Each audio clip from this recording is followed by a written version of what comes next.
What? What is happening? Can you hear me okay, bro? Yeah, I hear you great. Oh, okay. Look at this. See, I took this headset, so I'm on location. Before we get into all the Aaron Rodgers stuff that everybody wants to talk about, I'm where it all started. Well, not where it all started. You know where it all started, but where my Packer fandom started, I think, was maybe in this house, and I'm in my old bedroom, and I grew up in as a kid, and fantasized playing for the Packers one day. Of course, that fantasy never came true. Thanks, Dad. No genetics there to help me out in that regard. But I'm there and on location in the hometown doing the show, the special Aaron Rodgers show. We're trying to get work done. He's got to make the announcement and say all this stuff. And now we got to do a show. But I brought this headset along and figured out why my kids stopped using it, because the earphones don't work. The microphone works, but the earphones don't work. So I actually have these in so I can hear and this so I can talk. It's fantastic. You gotta do what you gotta do. Hey, sometimes you gotta make stuff out of, you make chicken salad out of chicken, and that's what the Packers are gonna have to do. They're gonna have to accept what's going on here and just make chicken salad out of the chicken mess that they created themselves from 3 years ago when they drafted Jordan Love and started this whole mess to begin with. So let's make it end. Goody, you do what you have to do to make it end. I know it sounds bad. I would love to have a first-round pick. I would love to have the 13th overall pick because I know what I would do with it. But sometimes you don't get everything you want. And you're already going to be paying $40 million on the cap. You already would have paid this guy $100 million to play one season last year that you didn't even make the playoffs because of him and his terrible play individually. But now you have to take your medicine. Take the medicine. You made the bed, you sleep in it. And the only way to get rid of that bed and buy a new one is to probably accept less than what you want. And if Goody is the one holding it up, let's go. Let's go. If you're dumb, if you're as dumb as Mark Murphy is when he talks, that ain't gonna work. You got to be smarter than that. Let's go. It's Tim Gunn time. It's make it work time, and the Packers got to make it work. You're right. Look. Make it work. Before last season was the time you were going to call all the shots and make all the big demands and get everything you wanted under the sun for the guy. But it was clear the Packers did not believe in Jordan Love enough before last season. So they stuck with Rodgers. Now they're ready to do it. And now you don't have the same power. So you take what you can get. You don't even have any other bidders, dude. That's the problem, right? It's the problem, but the Jets are desperate, so they're trying to ask for more because they know how desperate the Jets are. It's funny because Aaron Rodgers on the Pat McAfee show today said that there were other teams involved. Oh. No, there wasn't. No, there wasn't, Aaron Rodgers. Nobody else wants you. Just the desperate Jets, who, by the way, I don't know if you know this, Rich Eisen, I've never seen anybody less excited about something than Donald Trump when he won the nomination for president. That's what it looked like to me. It was the same exact reaction. He was like, this is not, I wanted the attention, but this is not quite what I was looking for. Same thing. Donald Trump wanted the idea of becoming president. Then once he realized he had to actually do the job, that's when, it was like, yikes. Same thing. Rich Eisen's like,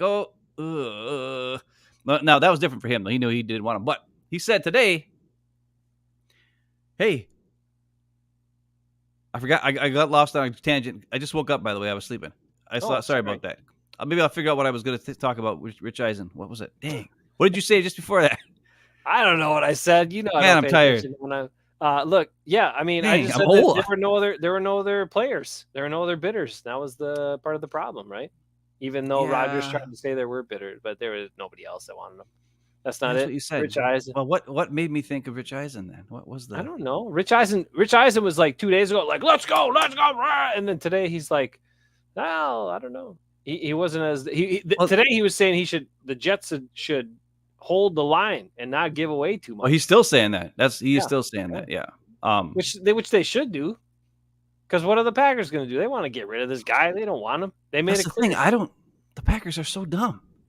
Mark Murphy. You can wash your hands of this guy forever. Like, what are you doing? Just let it go. No more of this crap. Yeah. I mean, it's just stupid to like. If it comes down to like them, okay, hold on. Throw in a 3rd round pick. Throw in our 3rd round pick this year. Get their 13th overall. They get Aaron Rodgers, our 3rd round pick. We get the 1st round pick. Fine. We suck at 3rd round pick drafting anyway, other than Josiah DeGuara. Every other 3rd round pick has been stinky for the last I don't know how many years.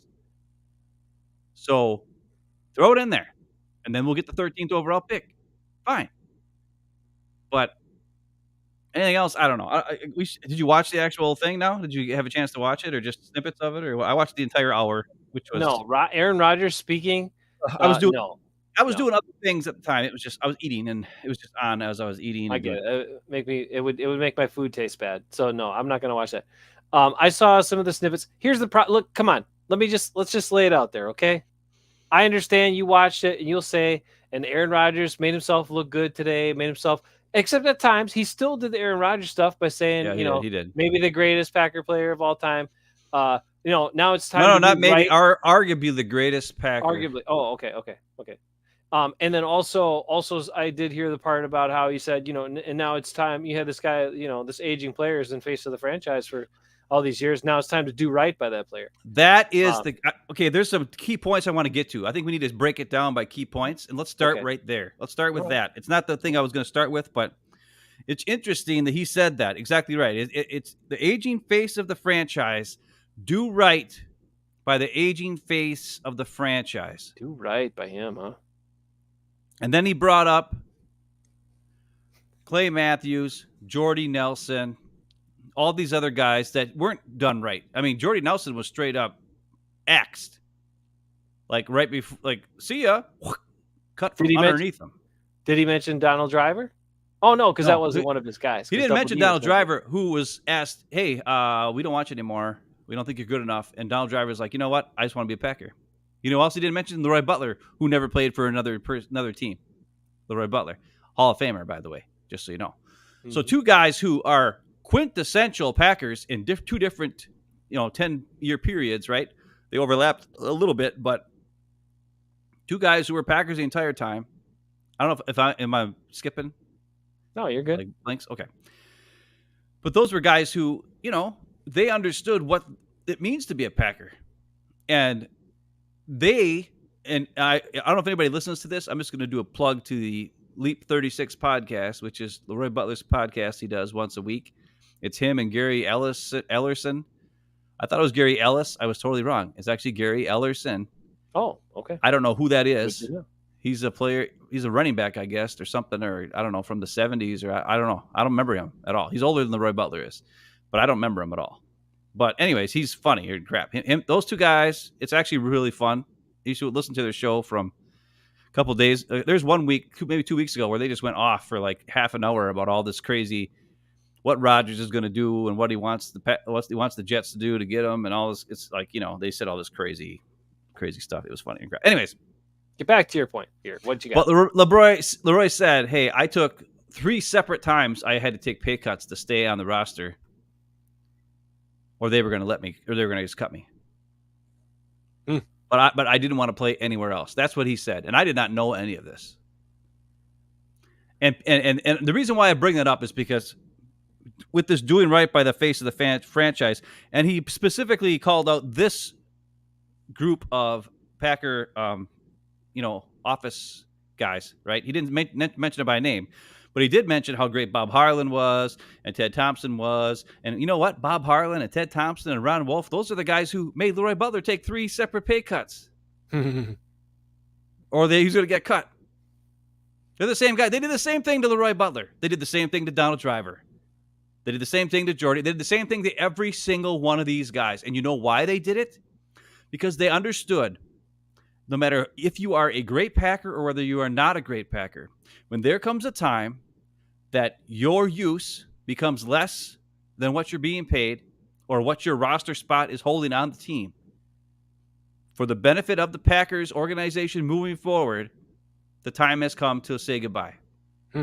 And then you have to look yourself in the mirror and say, is this long enough? Have I played long enough? Does being a Packer and ending my career as a Packer mean enough to me as a player? And that's something that's very interesting, because in the case of those two players, Leroy Butler and Donald Driver, they both said to themselves and said to other teammates who had moved on, who encouraged them to come with them, they said, you know what? I just don't want to go anywhere else. I mean, I know that Packers are done with me. They don't want me back. They think they have younger players. And both Donald Drivers and Leroy Butler said this. They said, there comes a time where you have to hand the mantle off to the next guys on the team. You understand where you are in your career. You've made the money. And then they've kind of cut you down over the years, which never happened to Aaron Rodgers. No. Top dollar. But for sure, Leroy Butler got cut in paychecks 3 times. And I bet you, going back and looking at it, I bet you Double D probably had to take a pay cut or 2 to stick around. Just watch. I don't know. Who knows? But I bet you it happened, especially with all those receivers on the team. And yet, both of those two players looked themselves in the mirror and said, you know what? I understand what it is to be a Packer. I understand what it means to end my career as a Packer. And you can see it from watching Jerry Kramer and all these other guys who have been hanging around the team all these years and become a part of Green Bay culture and Green Bay fandom themselves. And there's value in that. There's value in that as well. Not just playing to being a jerk and whatever else. And you might say, oh, well, Donald Drivers was super slow at the end. Leroy Butler lost a step at the end. Aaron Rodgers is still at the top of his game. Well, he did win 2 MVPs, apparently, by just throwing the ball to Devontae Adams a bunch. But that doesn't mean that you're still as good as you think you used to be, because you know what? He can't get away from sacks. He doesn't read the field. His ball was all over the place. Wasn't even accurate most of the time last season. And he cost the Packers at least 2 games, especially against the Detroit Lions. Both losses were on him. And if those 2 losses would not have happened, Packers would have made the playoffs. So if you would have had Jordan Love in the game on those 2 games, Packers are in the playoffs. But what I'm saying is this. When he says, do right by the aging player, they did right by you, Aaron Rodgers. They gave you $100 million guaranteed last offseason to play 1 freaking year. And then what did you do? Did you do right by the organization that stood by you all this time, that shoved Favre out the door when they went to you? Did you do right by the Packers when they gave you that $100 million guaranteed money? No. You went out and went on your trips and hung around and did other stuff and didn't come to the facility and didn't buy in and didn't put all into the Packers, who were all into you with all that money last offseason. You didn't come all into the Packers. Did you do right by the Packers when they gave you that money? No. So why the fart should the Packers do right by you right now? They should get as much as they can, but get it done. And that's something that people need to realize. And I listen, we'll get into other things, but that's just one of the things that when he said that, it really struck me. I was like, really? They gave you $100 million last year for nothing. You're going to be $40 million on the books right now for what? $40 million on the cap hit just so you go away. Think about that. They're paying you $40 million to go away. Go away. That's how bad they don't even want you. They're doing damn right by you, buddy. Just be happy. So that's what I say about that. If you have anything else to add, please do. Well, I'll just say this. We talked the last time about maybe the Packers' strategy with the quarterback, and maybe this saves you money in the long run over time, right? Depending on the guy's career, of having this training program during the rookie contract, which then means that second contract isn't going to be top of the league, which they did get that with Aaron Rodgers, right? Where he didn't have wasn't the highest paid quarterback after his rookie contract was over. But then after that, every single contract extension after that was top of the league, highest paid, top of the league, highest paid. Somebody else sets the market, I'm going to beat it. That was every single contract. That's what Aaron Rodgers wanted. So if that's not doing right by you the whole damn time, including what you just said, which is legendary quarterback comes back to apply pressure, and they stuck by their decision and stuck by you and shoved him out the door and sent him off for a conditional crappy pick. It really wasn't a very good deal because they were put in a bad spot. Like, they've done right by you this whole goddamn time, Aaron Rodgers. You're the one who stopped doing right by them a while ago and made it all about you. And now you're still all about you. And don't give me this BS that you went into the darkness retreat 90% going to retire. Well, there's the second point. Okay. Come on. Go hit it. Come on. 90. I went in 90%. I'm going to retire. And then I came out and I heard, all these things. When I was in the darkness, I had no idea what was let Yeah, no idea. Then I came out. They told me they wanted me back. I mean, take your timetable. We'll let you do what you want again. And then all of a sudden, I come out and find out they're shopping me around, and then I was like, well, now I want to play. What? First of all, you weren't retiring. If you were retiring 90% going in, and you come out, you're still retiring now.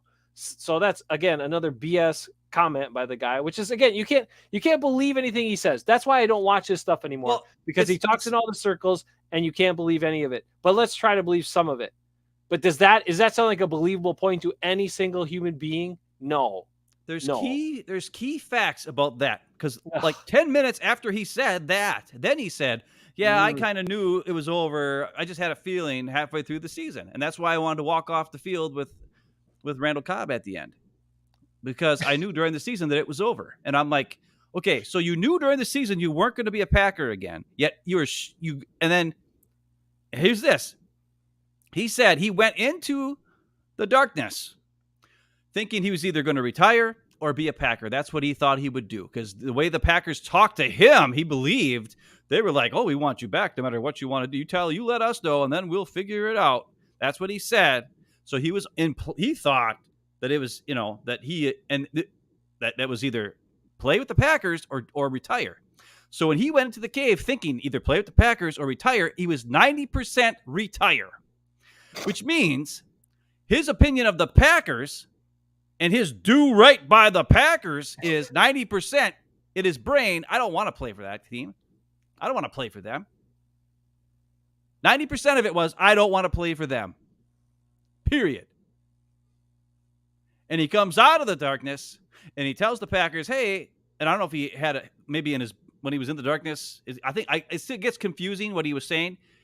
I think he came out of the darkness at like 50-50 or so, or ready. He's believing that he's ready to play. I don't know. He didn't talk about how he felt when he immediately came out of the darkness. He just said when he came out of the darkness, he said he went to the Packers and something had shifted. He had talked to some people he trusted, and something had shifted the way they were thinking. And then the Packers pretty much told him that they didn't want him back in so many words. Now, they told other people in the exact words that they didn't want me back. But to me, they told me in so many words. And now I don't want to be back there either. So you're telling me the guy who was 90% retired before he goes into the darkness, when he believes he's either Packer or retire, comes out, and now all of a sudden he's all in to play again? That's very interesting, because it's all to spite the Packers and all to spite the organization as a whole. That's the only reason why he wants to play now. But he's so zen and he's so in love with himself. Everything's so self-love, and he loves his teammates. There's no ill will. No ill will. But when I came out and I found out they were shopping me around, this is the guy, okay? This is the complicated fella. This is why all that crap is true. Yeah. Because I'll explain it one more time, because I've explained it sort of before, but I'm just going to explain it one more time, because we still have great friends who are awesome people who buy into his BS and get sucked in. And this is what the guy does. He talks in circles. He hits every point on that 360 degrees. Okay. And he's going to talk around issues, and he's going to contradict himself in the process. But you're listening as a fan of his, because you're a fan. You want to like him, right? He almost got me today. I told you earlier on the phone. Oh, He gotta almost got watch me out. back. I was like, "Ooh." He almost got That me thinking, I "Uh." know, I know. Not that we should keep him, but was I too mean? That's what I thought in my Yeah. brain. Was I too mean to him over the last 3 years? No, you But were no, my eyes filtering in through his his play garbage. on the field told me the truth. But Right. his the way he talked today almost convinced me I was too I mean to know. him. Yeah, No, I yeah. wasn't too mean. I No, had to you weren't. I had to check Twitter and all the make sure I was. Oh yeah, that's right. He did But all this stuff. this is He's a jerk. yeah, I would love to after all of his comments about how I appreciate the fans, I appreciate all this and there's no ill will. I'd like to play some of his comments from the season where he's blaming everybody else and throwing Yeah. his coach under the bus and throwing everybody like can we just show that right after to show you also contradicting yourself again? The point is this. Here's what happens. He talks in those circles and this is the thing. Like we as people and fans of his that or Packer fans who still want to, be fans of the guy and not just the player, but the person, right? Because we get attached to these people too. You find a point in that circle that he talks around that you're like, oh yeah, oh see, okay, he is a good guy. Oh yes, see, he said that. Now that's the Aaron Rodgers I remember, but that's why he does it. And the thing is, he has zero conviction. He doesn't mean a damn word of it. He just says all of it because he knows at some point in that circle, it'll connect with all of these people and they'll still have a favorable opinion of him or be on his side. That's why he does it. Now, if he said certain things and had conviction on it and stuck by it, I'd at least give him credit for that, even if I disagreed with it. But he just does it to cover his own ass. He is the ultimate ass coverer in the world. That's who Aaron Rodgers is. He's about himself and he likes to cover his ass. That's it, guys. And that's why him being no longer the face of the franchise, leader of the team, is a very good thing. And we should all be happy about that. Now, if he goes in place for the Jets and they somehow have a magical season and win a Super Bowl, good for him. Congratulations. But I will tell you this, if he stayed in Green Bay, do you think that would have been the same result? No. Hell no, because he wouldn't have the same motivation or conviction. He just 90% retire means his opinion with his playing days with the Packers, he no longer gave a shit about the Packers and playing for that team. If that's how he felt on halfway through February, right? How's he going to you have enough time to figure out whether you want to play for the Packers. He was 90% done with the Packers. And the only reason why he's all in with the Jets, or he actually didn't say all in. By the way, they asked him, AJ Hawk had one question for him today, and he said, hey, so what's it look like? You're going to show up for OTAs and work with these guys and blah, blah, blah. And then right away, Rodgers like, well, I mean, we got a lot of stuff we got to do. We got, to get figured, Allen will trade him up. Lazard will trade him up. That's the thing. Why do you think he wants Cobb and Lazard there? So that they can train all the other guys what to do. Just like Cobby did last year. Cobby will train him up. Yep. Just that's he's not going to be there for the Jets. Even if he agreed to it, he'll show up. Maybe he might show up for like one OTA or something like that. You know what I mean? Just to be like, okay, I'm here. Yeah.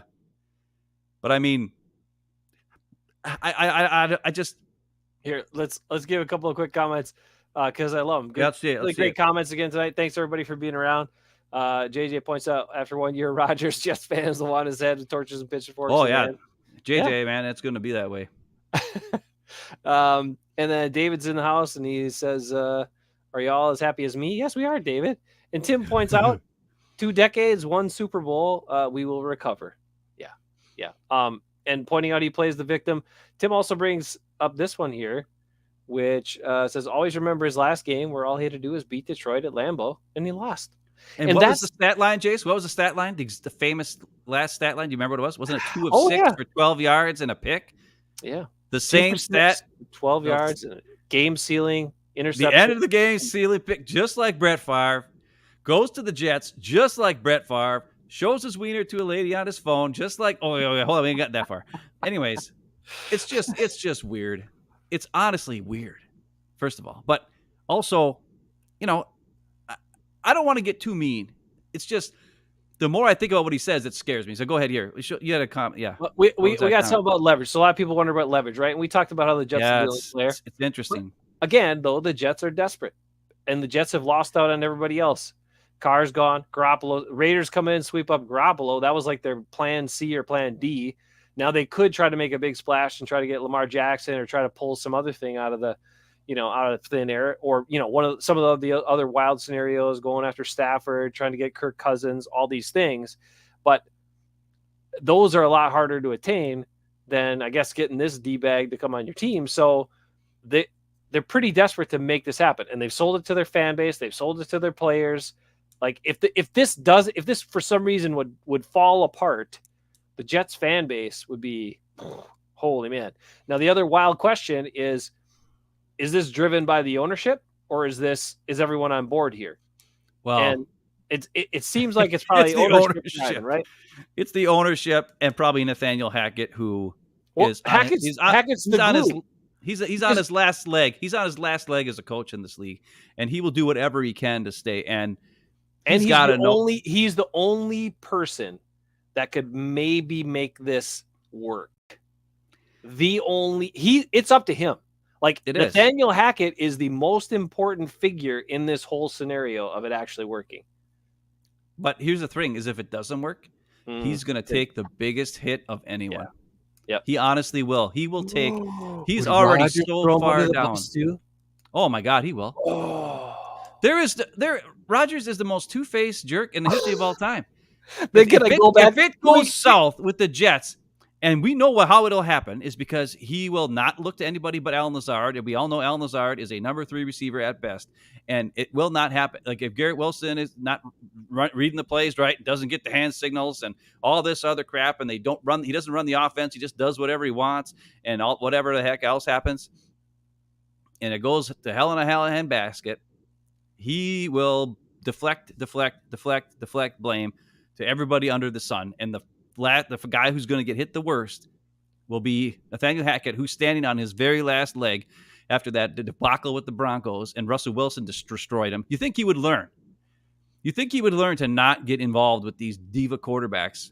But here he is, diva quarterback in it with the biggest of all time, and it's going to be ugly. It's going to be ugly. He's desperate too after what happened to him in Denver. Well, he is. You're right. And I bring that up because you said, like, and a lot of people, of course, now everybody is like, well, this is a good idea for the Packers, but they should have done it last year when he was. Yeah. Who was saying that last year? Not a single freaking reporter on national TV was saying that. No, not a single one of them. There was one guy, Andy Herman, who did his video, and then at the end he's like, well, I really don't believe that they should do this, but this would be the best time, blah, blah, blah. I think he really did know that it was time, but he didn't want to lose a bunch of Packer fans from his channel. So he kind of put that little caveat in there saying, I really don't believe this should happen. Because when you watch the video, because now he claims, I knew everything. I knew they should have done it last year. It's like, no, Andy Herman, maybe you probably did know that, but on your video, you put a disclaimer in there. You know who was the guy who said they should have done it last year? This guy. You know who the guy who said they should have done it the year before that? This guy. And you know who was right? This guy. And you know who came along last year? That guy. Or that guy. And that's the thing.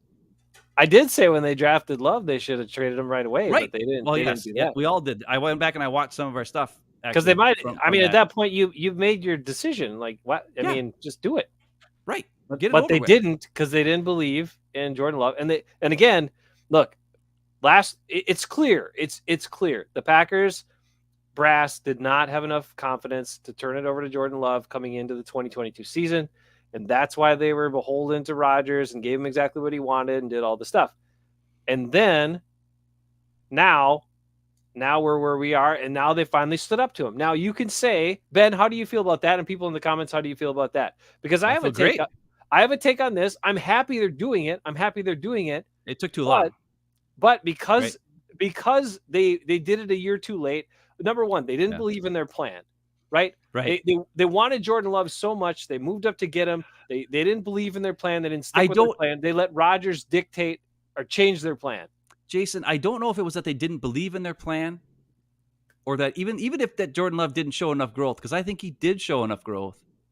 Because the one game everybody keeps bringing up is the Chiefs game where he got blitzed like crazy and the offensive line picked up none of those blitzes. He had no chance. But in that fourth quarter, he moved the team, even against all that crazy blitzes, and they scored points, and he looked good. I think what happened was after those two, you know what Packer fans are like. I mean, they went through the whole Brett Favre thing. Yeah. Can you imagine trading away a two-time guy, two MVPs in a row? If I made, That scared Goody out of his conviction to do it. It had I nothing to get do it. whether they believed in their process or not. It came down to, do I want my job? I talked about this a long time ago. It came down to, do I want to keep my job? Because the unknown is Jordan Love. Mm-hmm. Sure. So in this hand, you got 4-time MVP coming off of 2 MVPs. This hand, you got a guy who got blitzed a lot and looked like dog crap. What are the fans going to do to you if you trade this guy away and keep the guy who looks like dog crap? They're going to kill you. I get it. Not only that, what happens if this guy fails and then you look like a turd and then you're out of a job and your family's sitting on the street? Well, I will say this. If you look at Aaron Rodgers' actual game statistics, he always played like trash in the preseason. And then you look at his game statistics before they turned it over to him, it was not very impressive. So it was mostly stuff they saw in practice, right? Yeah. That's what they were going on. What they saw as a scouted player, the talent, the training he had in those 3 years, and what they saw in practice, they believed in it and they went with it. The thing I'm saying here is, does this, even though they get through this and they finally made the right decision and stood up to him, with as much as they have lost out on, as much as it's going to cost them in draft capital if they'd made the move last year, as much draft capital it's going to cost them, money it costs them, like cap you said, space. Between cap space, all of the stuff that it costs them, should this front office be canned? Even though they're doing this. Get through this, and those guys should probably be fired. Mark Murphy for sure. Murphy and Gutekunst. He is an idiot. I'm sorry. Last week you did your show, and I wasn't going to go on because it was Friday night. I had some stuff going on with my kids. He's an idiot, but he's a great adversary for Rodgers because he just comes out and says he's so dumb. He's such a bumble fart. Can you imagine being a $1 billion owner and you go to the owners meetings and you got some cud chewing farmer looking guy over here talking out of the side of his mouth like a dingus? Good God. And that's the representation of the Packers choose to be the president of the team. The guy's just a dingus. He might be a smart guy and a nice guy, but he's a former player. He probably got hit in the head way too many times playing linebacker, and he probably doesn't know what the hell he's saying half the time. Why is this guy talking? Never let him talk, ever. God.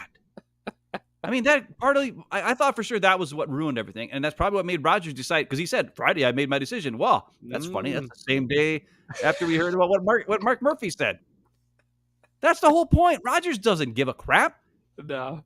He's only coming back to prove that the Packers are dumb for giving up on him, and he's going to go to the Jets, and he's going to go crazy and do it. It's 90% wanted to retire. That is ridiculous. That's ridiculous. I don't know, JJ. I believe him when he said he was 90% ready to retire, because he doesn't care about the Packers. He wants to do right by him, to hit the Packers do right for him, but he never does right for the Pack. And I'll stand on someone's, until I might die saying that. Yeah, B.J. Rodgers intercepted for a touchdown. Without that, guess what? Packers lose to the Bears in the NFC Championship game, don't go to the Super Bowl, just so you know. How did Aaron Rodgers show up in that game? Yeah, he made a tackle after he threw a pick in the red zone. That's the only good thing he did, really, in that game, to be quite honest. And he had to go up against, who was that guy? Taylor Heineke. No, what was his name? Heinrich, or I can't remember what his name was. Third string quarterback of the Bears that year. Yeah, it was a third string quarterback, and good old Jay Cutler was pouting on his bike at whatever in the third quarter, where some guy nobody ever heard of comes in, and Aaron Rodgers has to beat that guy to get to the Super Bowl. Really? Listen, I just want to. I want to say some nice things though too. Okay. Yeah, go for it. Go for it. I don't know when you're ready to go. We've really been bagging on him. So if you want to keep bagging on him, go ahead. But I don't want to bag on him. I want to say a couple of things about a couple of things I just saw like in the last week. Yeah. And then we'll kind of get to this because it kind of ties into Chev's comment here and some of the things people have been talking about, how they never give him a defense, and coincidentally, yeah, last time we had a great defense, that's the last time we won the Super Bowl. It's true though. Now, and you and I have credited Aaron Rodgers. He played great in that Super Bowl that they won. And actually, if you go back and watch early Rodgers seasons, he played very differently than he did later on. And we've talked about that too. But one thing I did was I watched some, I don't know what it was, but it was like a Brett Favre highlight compilation thing or whatever, right? I saw it recently. It was circulating on social media, and I watched the whole damn thing.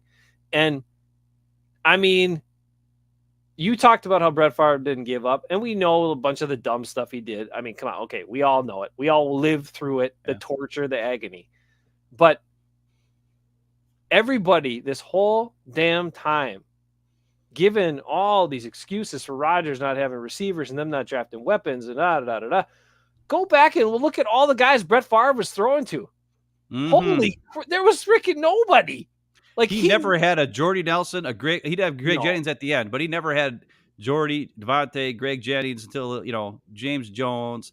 No, he didn't have a Randall Cobb. His best guy was Donald Driver, a 6th round. He was like the Alan Lazard. Aaron Rodgers went through one season where he had the equivalent of what Brett Favre had to throw to, and that was this last season. Except guess what? He had a superstar in Christian Watson on the rise, who scored 9 freaking touchdowns for the Pack. Yeah. Without him, they were terrible. So yeah, you're exactly right. Favre was throwing to freaking Corey Bradford, for God's sake. I mean, guys, what happened to that guy? He went to Houston, did nothing, right? Guys that were not good, and you might have had one like good receiver at a time for Favre, but then basically a huge drop off after that. Rodgers, when he had Sharp, it was amazing because Sterling Sharp was ridiculous, and that's how he started his career. And then when Sterling Sharp went away, he had like nobody to throw to. And I remember receivers saying, Favre said to them, he's like, "I'm going to chuck it. I expect you to catch it." Because he did not care. I mean, when you make Antonio Freeman look like a good receiver at times, like just hit him between the 8 and the 6 and he'll catch it because he doesn't use his hands. Stone hands Freeman. Antonio. And I'm a person who never liked Brett Favre, but I'm looking at this stuff now in hindsight and in retrospect and seeing after Rodgers' tenure and the stuff the people he had to work with compared to the people Favre had to work with. I mean, Rodgers had a lot better supporting cast on offense for basically the whole of his time. And I understand what's the other thing you can say for Favre? Well, he had Amon Green for 5 years. Well, Rodgers has had Aaron Jones for 5 years, 6 years. So, I mean, Rodgers had a lot more to work with. The difference was he was a lot more particular about who he wanted to work with and who he wanted to throw the ball to. And Favre would be like, that guy's open. He's got my color on. I'm throwing at him. And sometimes Kitchick Taylor, who the hell was that guy? I don't even know, but his first touchdown catch, why? To win the damn game. Nobody ever heard of him ever again. Kitchick Taylor, I don't know. Bye, see ya. He threw 2 touchdowns to Terry Mickens in a game against Detroit the year that they went to the Super Bowl because all the receivers got hurt and they had to pick up Andre Rison. They didn't pick him up yet. At that point, they had Terry Mickens and Anthony Morgan starting, and there was only 2 receivers active on the team because Don Beebe was hurt, Brooks was hurt, Freeman was hurt, everybody was hurt that game against Detroit. They had to play Terry Mickens and Anthony Morgan. That was his 2 receivers, by the way. Go look up Anthony Morgan. Was he a star? Hell no. And Terry Mickens, I love him. He's one of my favorite Packers of all time. I cried the day he caught those 2 touchdowns against the Lions, but he wasn't like a monster. He was just a good, solid guy. He was actually Donald Driver before Donald Driver, but I don't think he didn't have the, like, Driver has just something special about him, right? His ability to make guys miss and do crazy moves, and like Terry Mickens, he couldn't do all that stuff. But he was an average guy. But anyways, you're right. I never thought about it like that before. You're right. Like Rodgers is so particular with who he's working with that it's actually detrimental to the entire offense as a whole because he won't himself. Well, yes, because he won't take the chances with anybody else. Yeah. Because he's so beelined on. Now, he wasn't always like that. How did James Jones and Jordy Nelson become something? Right. Because he gave him chances. Right. But something happened. Like I said, I swear to God, it had to be that game against the Seahawks where after that game, he said, you know what? Yeah. I am not trusting anybody anymore other than the guys I know I can trust. And he brought up Alan Lazard, chose him a couple years back and said, I want Lazard in the game. Why? Because he trusted him for whatever reason. And now Lazard can thank him with $40 million. Yeah. $22 million guaranteed.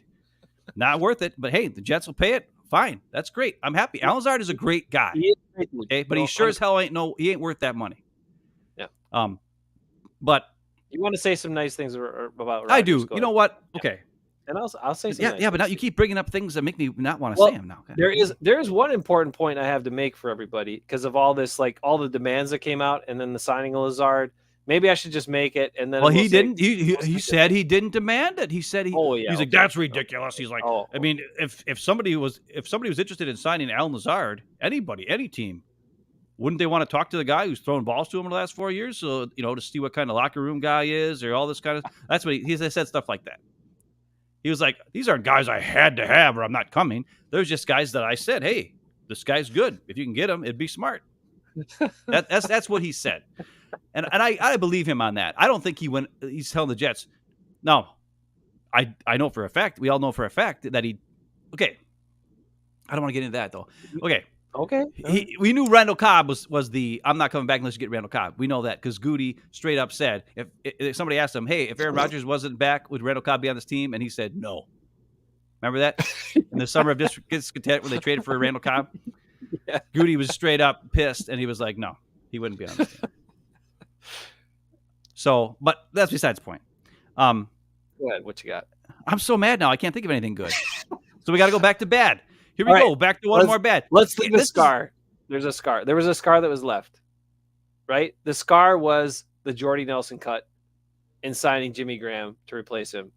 That was a scar that was a stupid move, and it was a scar that was a big cut for Rodgers, right? That was a big blow between the relationship with him and Goody, because Jordy was his guy, and Jordy was a guy he could rely on, and Jordy was an awesome Packer. Should have been a Packer his whole time. Should have never happened. Ridiculous. And it was a screw up. It was a bad move. And I'll say this: Goody is like, I'm not saying like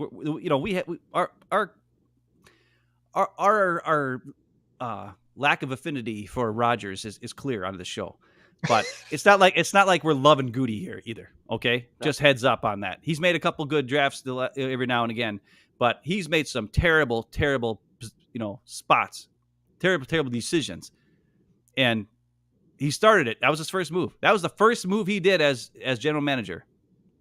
Well, maybe it was signing Aaron Rodgers to a big contract. I can't remember which one came first. Yeah, but he straight up cut Jordy. Rodgers to the contract first. That was his very first move. But he straight up cut Jordy, and didn't even offer him a discount deal. It was ugly, and he used the money they saved to sign Jimmy Graham, which was terrible. One of the dumbest moves in the history of all time, along with signing Billy Turner and Zerdarius Smith and all this other crap he did. But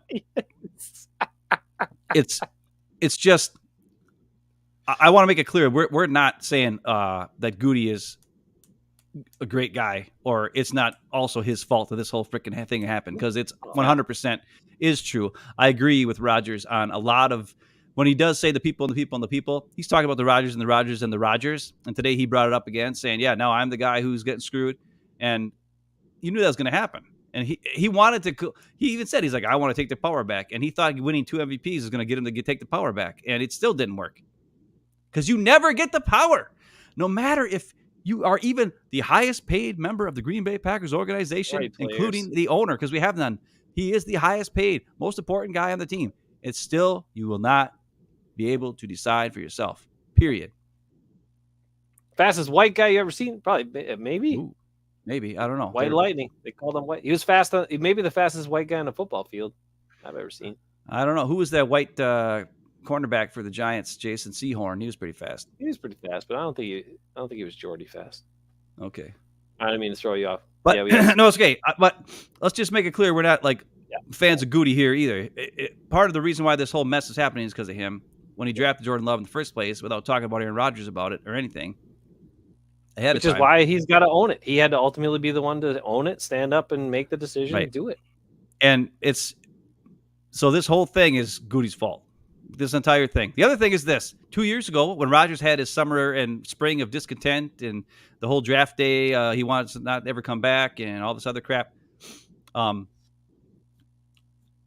He asked for a trade.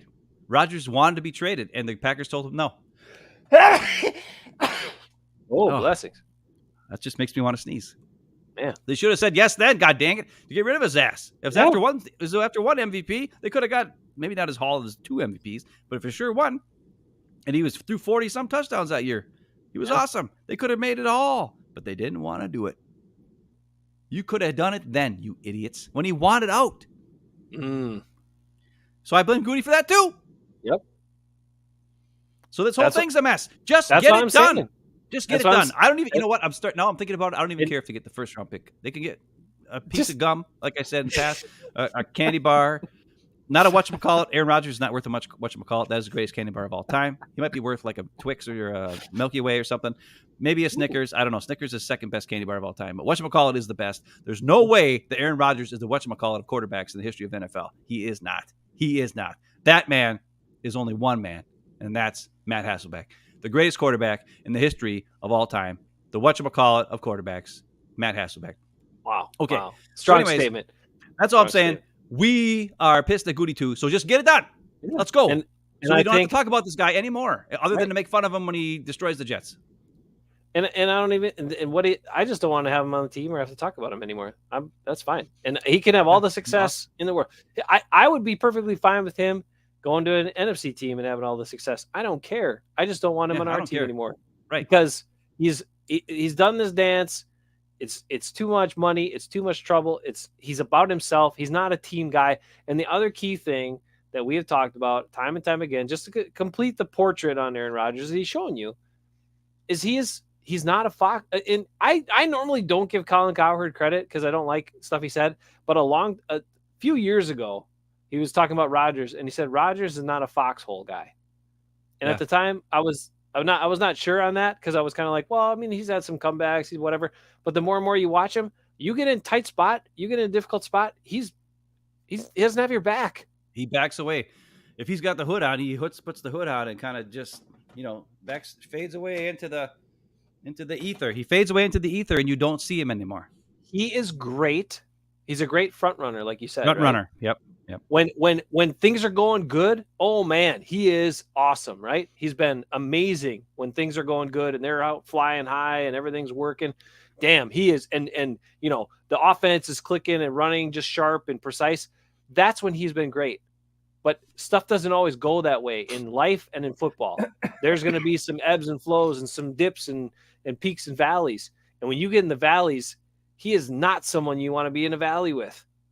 No. He doesn't have your back. He's not going to inspire to lead you out of that. Someone else has to pull him out of it. Like that, literally, that's what has to happen. He doesn't get out of it himself. Someone has to pull him and the team out of it, and then he gets back in front. And then when he's in front, he can be great. But when the pressure's on and he's down, he stays down. He does not get back up fast. Yeah. And that's, I mean, in today's NFL, you got to be able to bounce back. You got to be able to rebound. You got to be able to take a 30-some point deficit and storm back from it and believe and keep slinging and keep pressing and not just be like, well, we just don't have it today. Damn. Anyway, that's also been true and proven. So I'm just come on, just put yourself in that spot though, right? As a leader of your team in that position, that guy has to be not only someone who can play well when things are going well and demands a lot and all this crap, whatever that he does, great, fine. I want you people to be accountable. Okay. But also has to be a person that when the chips are down, you can count on them to lead people back and inspire confidence. I'll say this. JJ McQuaid here is saying, and other guys are like, hopefully the Packers put pressure on the Jets and wait till the draft and all this other crap. You can't do that because today Rodgers is all in, wants to go be a Jet. What about tomorrow? After he hears the response to his talking on McAfee today, it's either going to go one way or the other. His chip on his shoulder is going to get bigger and he's going to want to prove everybody wrong, or he's going to get pissed and be like, you know what? Screw it. I'll just go back to the Packers. I don't want to be a Jet anymore because you can't trust him. So while he wants to be a Jet today, get it figured out. Get it figured out. Fool that get him out, Goody.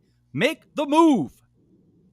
Now, the guy is fickle and a little weird, but hopefully this is the end of the Aaron Rodgers era in the Green Bay Packers. Mm-hmm. And to be quite honest, though, he is a Hall of Fame quarterback. He's 100%. A four-time MVP. He won a Super Bowl for the Pack. And for at least half of his career, he played amazing. He was insane. Probably some of the most fun, exciting games ever to watch were between 2009 through 2014, 15. Well, 15 he got hurt, but 2014. I would say that between 2014, he was on point. And then, of course, when the Broncos played the Packers, they figured out how to stop him. Then that changed everything because then every NFL team knew how to stop him, and that it just cut the Packers down. And they had no answer anymore. Excuse me. But bottom line is, we went from a quarterback with a lot of guts who took shots and did crazy stuff and made a lot of dumb mistakes, but won a Super Bowl, to a quarterback who was smart and savvy, didn't make very many mistakes, was pinpoint accurate, able to escape and move the chains with his feet for a lot of the time during that, especially during that early point, and was an amazing player. He was an amazing player, and it was incredibly fun to be a Packer fan and have Aaron Rodgers as your quarterback. There was a good 9 years of that where it was amazing. And there was a spark of it in 2019 when the Packers ran as a unit, as an entire team. And he didn't have the big stats, but the team was like a cardiac team, and they kept coming back and winning games. And the whole team as a whole worked together. And then, of course, the next year, Rodgers had way more touchdowns, but the offense actually wasn't as impressive. Nobody remembers that. They just remember Rodgers had a bunch of touchdowns. And the year after that, of course, then it even went even more. Everybody else stayed the same, and Rodgers went down. And then last year, everybody stayed the same, and then Rodgers went way down. And that was problems. But I will say that he was an impressive player. It was amazing to have him. There are many, many teams in the NFL and fans in the NFL who have never had one quarterback half as good as Aaron Rodgers was as a Packer. And we got lucky to have 2, 3. Bart Starr, who we never saw, but we know he was awesome. Brett Favre was different than Rodgers, but exciting, did crazy stuff. You never were bored watching the Brett Favre game. And then the pinpoint, just masterful cut. He was like, there was a point in his career where he was the Ray Allen of, he was like Ray Allen or like Steph Curry. Where like, no matter what you did, if you gave him a pocket, he would tear you apart. Just like Steph Curry. If you give him an open shot, he's nailing that shot every time. And Rodgers could do that same thing. He was like Ray Allen. Because he also could get away.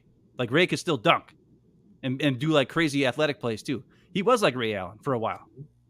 And then somehow he turned into Big Dog at the end. But, Glenn Robinson.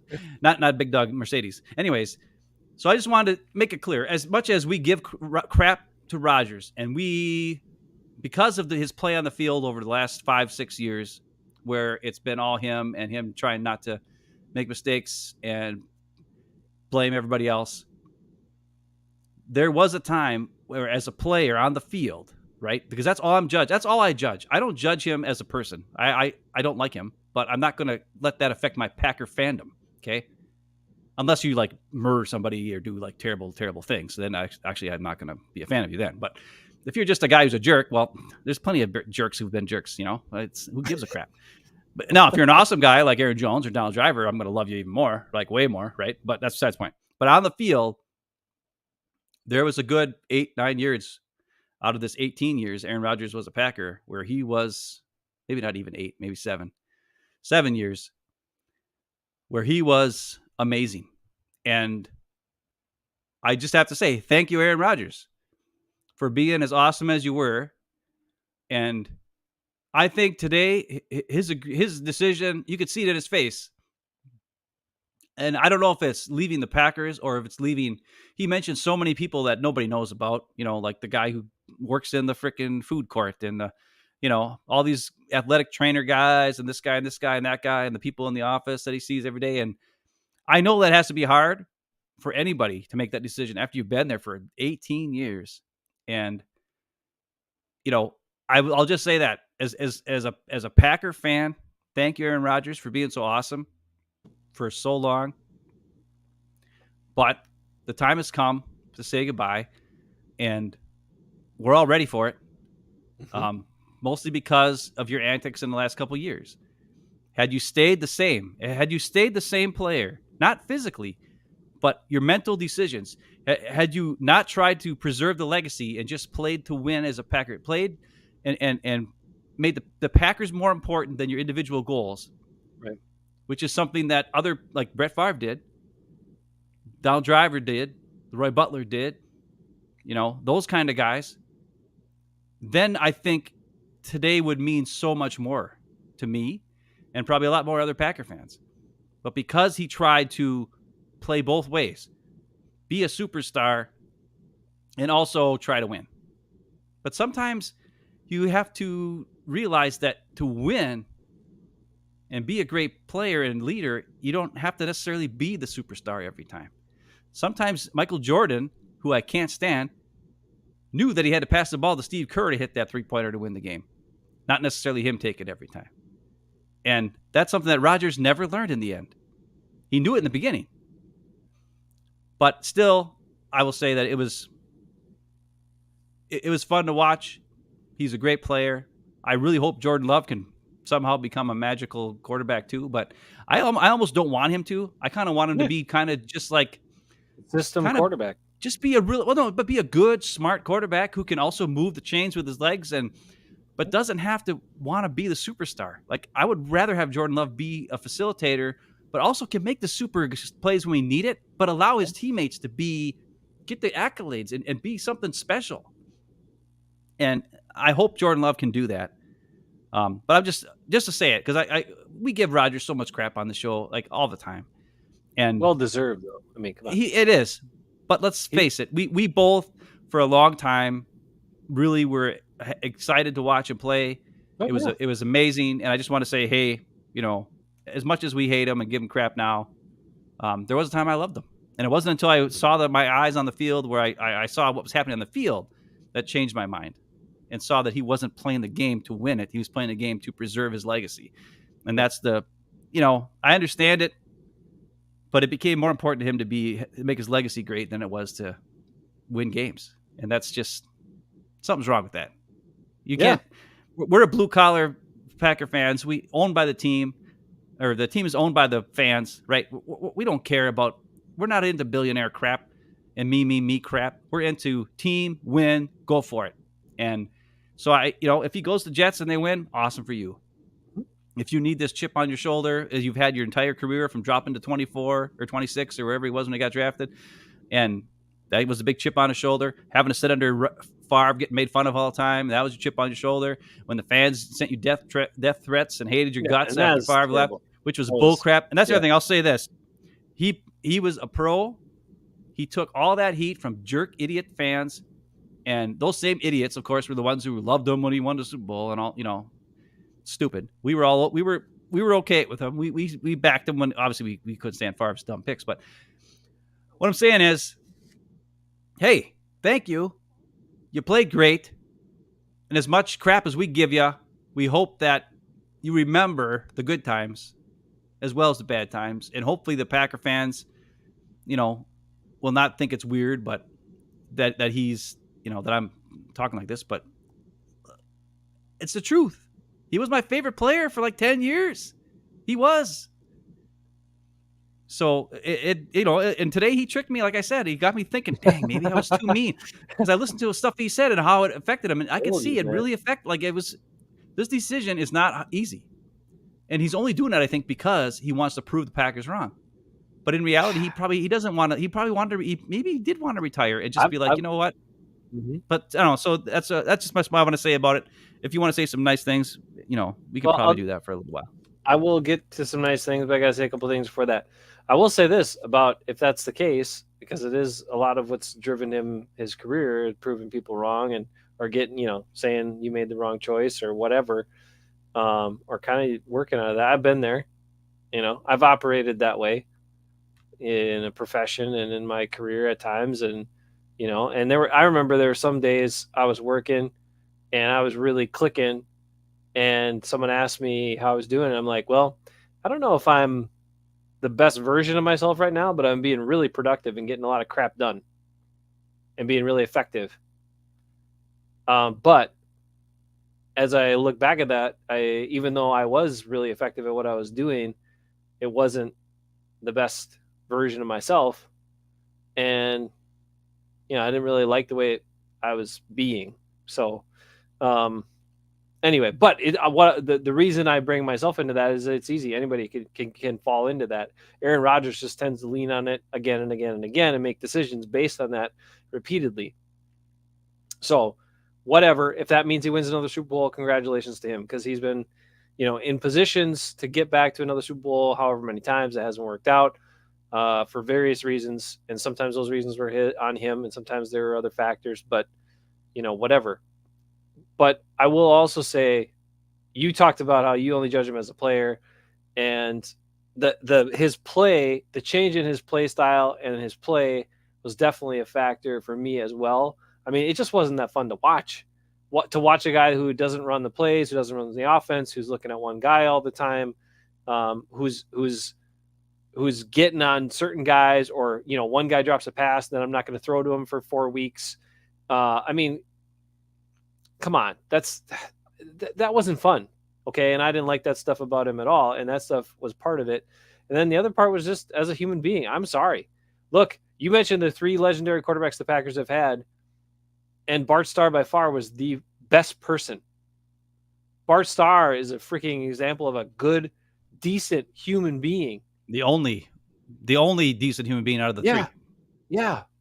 And that's really sad, because Brett Favre keeps showing how douchey he is. Oh my God, he's at least Rodgers isn't Favre, thank God. But I mean, and Rodgers is douchey too, and it's like, damn, can we get some Bart Starr? And the thing is, Bart Starr used to be, I feel like, was kind of like a guiding force and mentor for those guys, which helped when they were in communication with him. They were better people.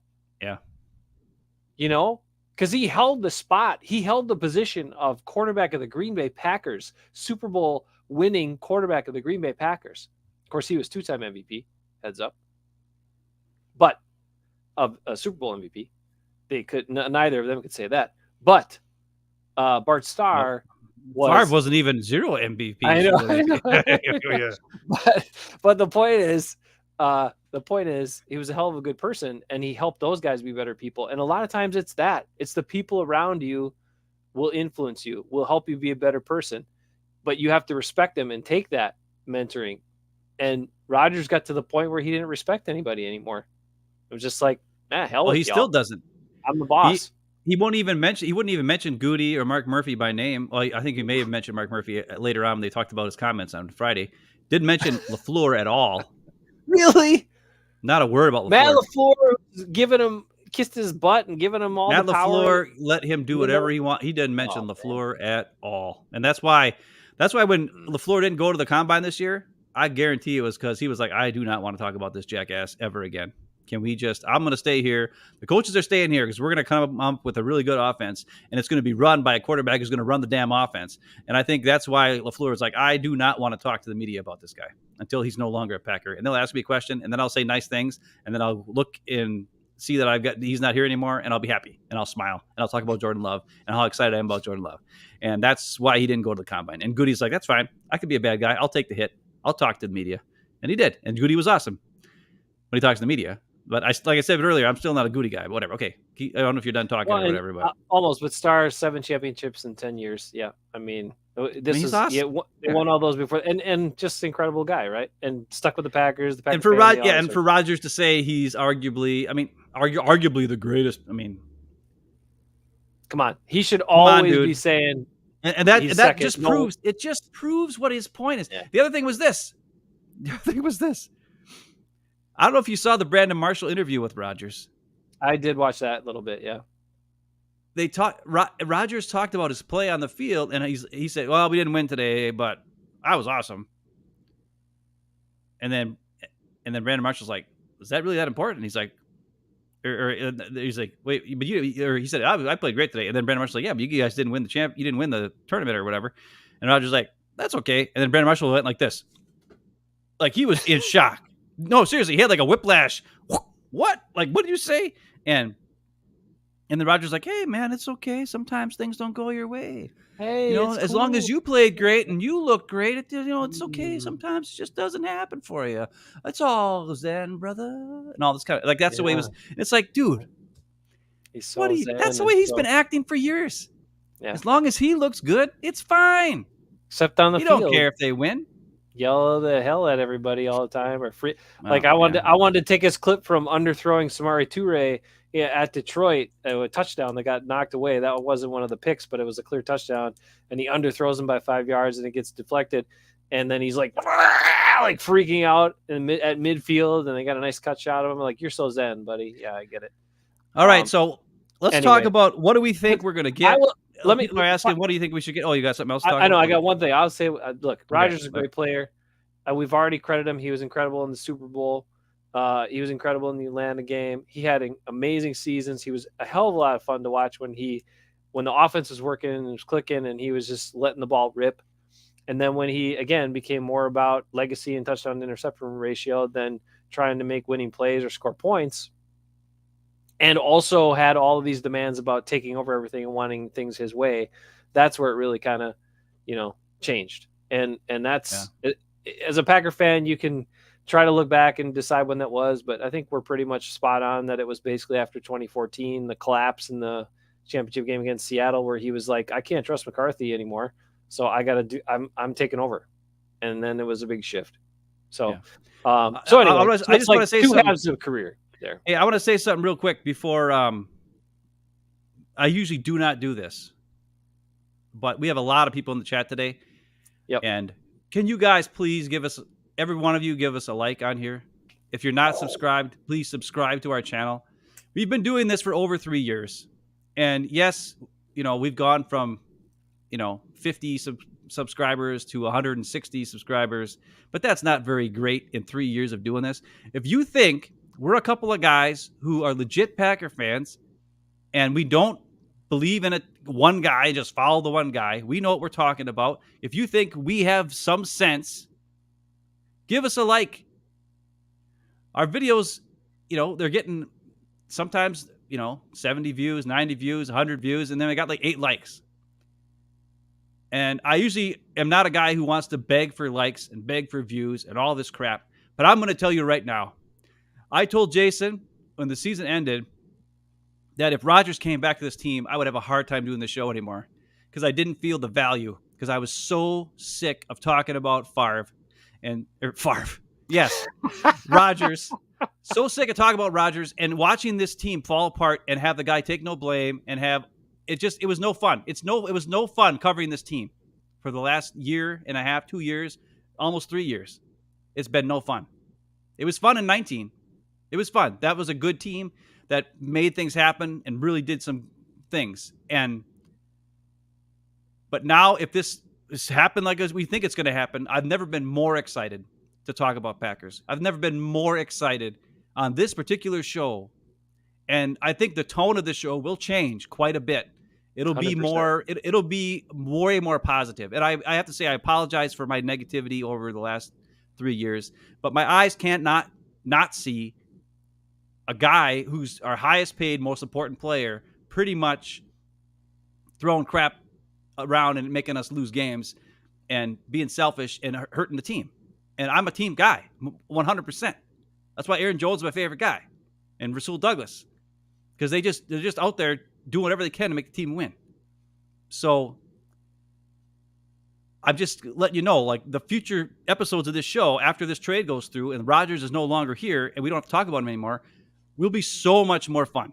It'll be so much more fun to talk about all this young nucleus. Think of all these great young. Like, we're losing the old okay guys, and we're getting young talent that's now going to be able to be on the field.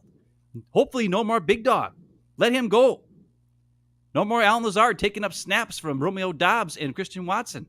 Oh, did you see the Big Dog news? What? Rick sent us a text that the Raiders are. Oh yeah. They lose Darren Waller. What a replacement! Right. But I'm just saying, listen. If you think we're good guys, if you think we're legit and we kind of know what we're talking about most of the time, we love talking Packers. We only started the show because we did this every week, where we talk to each other about the game every week.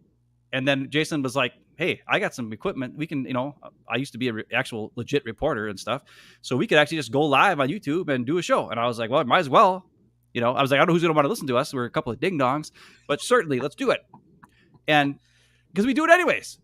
So we started doing it, and then I got into it, and I bought the all 22 so I could watch all 22 and see videos, and I got excited about doing videos, and I'm just saying, we like doing it, and honest to God, I was literally, or I was telling Jace, I was like, I don't even want to do this if Rodgers is back. I just don't enjoy covering this team. I don't enjoy talking about this team because I know exactly what's going to happen every season. I know exactly what's going to happen.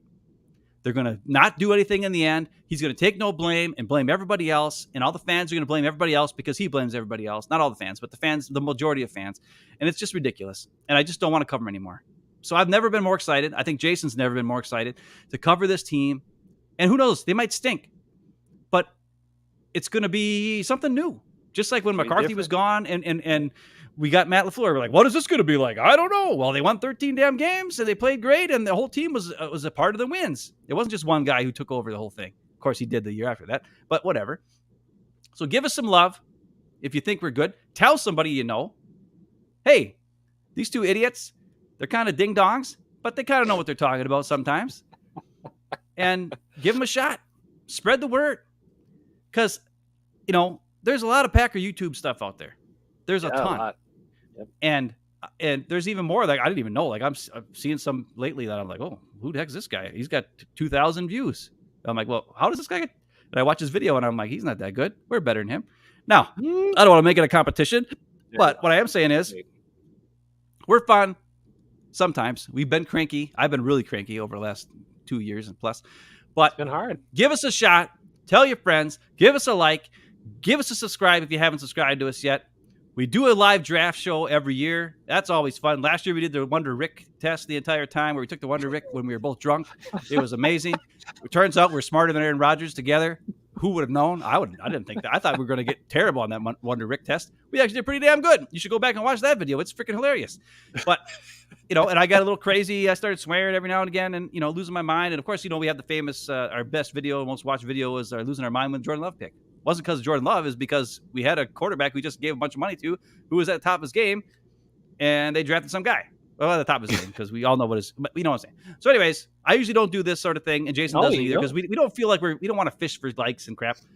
But it's a big day. Yeah. I have a newfound energy within me. I've never felt, so excited to be a Packer fan, probably in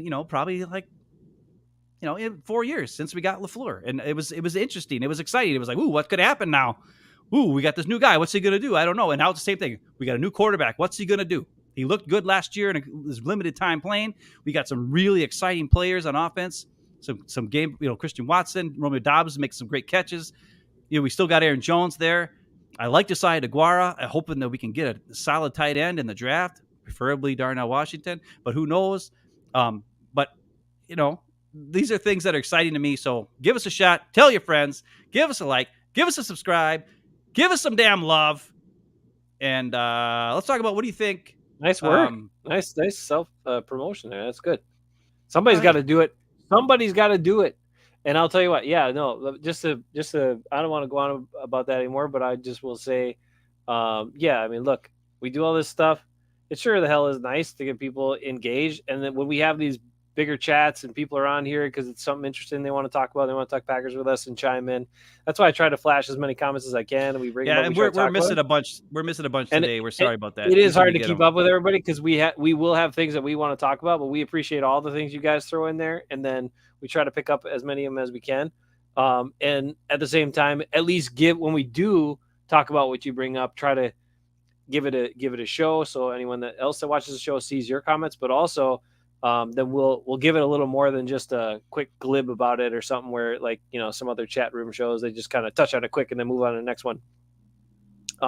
But sometimes we got to get through our process too. And so we can't get totally derailed by all the comments. And that's why that happens. But if you like our stuff, we appreciate it. Maybe one day we'll get to the point where we can make some money. And we can have a great Packer guest, Packer guest. That would be awesome. I don't necessarily care about making money. I don't either, but it'd be nice. Right? It just came to the point where I was like, we're getting like 4 likes, and it's like mom and dad, and it's me because I'm liking it myself, and that's about it. And I'm like, what the hell's going on here? I know we got guys who are on here talking to us, and not only that, we got 100 views and whatever. Yeah. But it's like, God dang it. If you go look at, And a lot of people will just passively watch, and that's cool too. well, Right? that's fine. If that's what you want to do, that's fine. If you look at videos and you see the number of views versus the number of likes and interactions, it's a huge, it's the percentage is very small. So don't be thrown off by that, bro. No. Yeah, I'm not upset. I'm just saying, like, you're upset. It was the combination. It was the combination of of that and the fact that I was like, good God, if Rodgers comes back, I don't know if I can do this. I don't know if I can do this every week because I don't want to. So I'm just letting everybody know I'm excited and ready to go. I'm excited and ready to go for the future of this team to find out what happens, good or bad. It's going to be fun and interesting to cover. And I think you guys are going to want to be along for the ride. And we appreciate everybody who's ever watched our show. I know we've lost some guys because of our opinions on Aaron Rodgers. We used to have a couple guys on here who were legit every week. They were there for us. And every week, like, they were, saying hi to our mom every week, and they gave us a hard time. It was great. And they left us because there was one guy who was crapping on Rodgers, and Jason, of course, was the Rodgers lover. And then something happened, and then, Jason's turned like that on the immunization day, the famous Rodgers Pat McAfee show, and Jason was like, "I'm done with him. I can only defend this guy for so long before the wounds start to hurt, and they hurt too bad." And Jason turned, and after that, we lost a couple guys who were our staunch followers, mostly because I think Jason kept them along. And but it's exciting to get to talk about this stuff every week and have people give a crap. And it's nice to see, like Purple like 55. I've never seen you until the last couple of weeks. It's nice to see new people. Justine Nelson, I've never seen you in a while, but there's also West Indiana. Come on, a ton of Packers fans get to work. Yeah, there you go. That's right. That's right. So it's cool. Let's say this too. We will be a hub. I guarantee you. Because yes, and I apologize for sometimes getting roped into the negativity about it. But look, the guy had taken over the team, and it was always the headline. It was always the key thing you had to talk about, and that's what we had to do. So part of it was not on us. We couldn't avoid it completely, but sometimes did we get stuck on it too much? Absolutely, 100%. However, I will tell you this and promise you this. For anybody that's crying in their beer, that's crying in their green beer that Aaron Rodgers is gone and think the Packers are lost and, oh my gosh, what are we going to do? And they can't win without the legendary, amazing quarterback saving us all the time. We will show you the way. We will be the positive team to get you on board for this upcoming season, to get excited about it, to showcase the young players that you don't know enough about. We'll help you know more about them because we want to learn more about them. And we'll get you ready for the season, and we'll enjoy the good times because that's what the fresh start does. It changes the perspective. Is anyone going to go into the season thinking the Packers are Super Bowl hopefuls? Hell no. I kind of am. I got to be honest. I kind of like this team. Don't set the bar. I kind of like this team. I'm excited about this team. Are you even more excited because now they're talking about Rasul Douglas might be a legit option for safety? Yes, that was also coming up. He's going to make some plays if they move the safety. Also, if they do what I want him to do in the draft. Here's what I want to do, by the way. And Bisaccia is now assistant head coach or associate. I don't care about that. Oh, I don't care. Now you can find out. I want the 13th pick, and I want that Jackson Smith and Jigba guy at 13, and I want Darnell Washington at 15. And I know that's a little high. People are not thinking he should go that high. I do not care. He's a tight end, right? Yes, those are two players. They ran the fastest 3-cone drill. Oh my God! 6'7" run the fastest 3-cone drill. What the second fastest 3-cone drill? And then Jackson Smith and Jigba is not a speedster. He is not, but he is a quick. Open. He can get open. He can juke guys out of their shorts, and he's solid and big enough that he can block in the running game. He is a perfect slot for Matt LaFleur's system. And I don't know. He's coming off an injury, so he didn't play much. But and Washington is like a big dog with actual athletic, like won't fall on his face and stuff like that.